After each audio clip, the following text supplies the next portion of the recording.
Hey there. So, Pastor Mike has been taking us through the book of Thessalonians for the last few months, and verse by verse.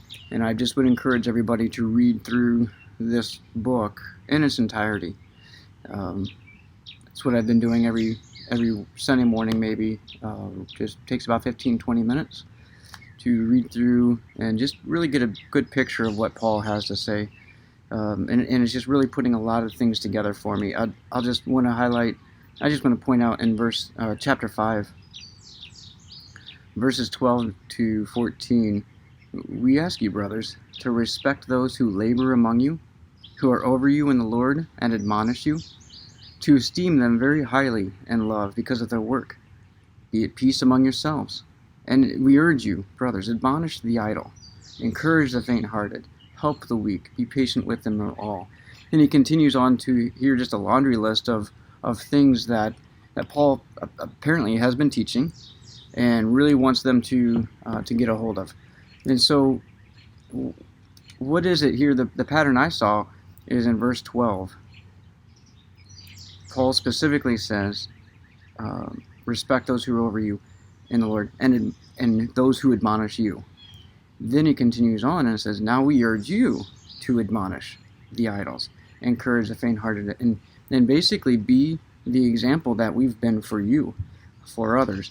And if you read back, even in chapter 2, and really through the whole book, we were ready to share with you not only the gospel of God, but also our own selves. So you can walk the walk, but you can talk the talk, but are you going to walk the walk, right? That idea here. Right before that in verse 6, we could have made demands as apostles of Christ, but we were very gentle among you. And I really just wanted to get an idea of what that word, as Paul later on says, respect those who are over you and who admonish you, and then in turn admonish the idle.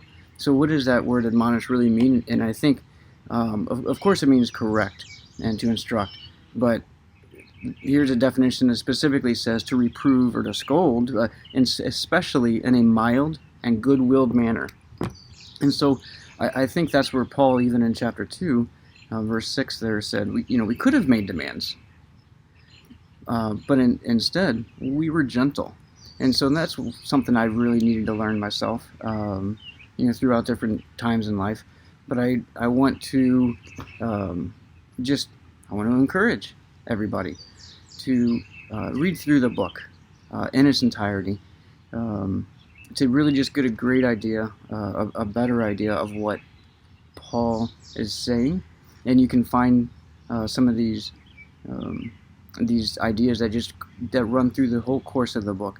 But in particular, this list in chapter 5, right in the middle, verses 12 really to 22. Of things that Paul has been working with them on. And so let's just, as a believer, just seek to love one another gently,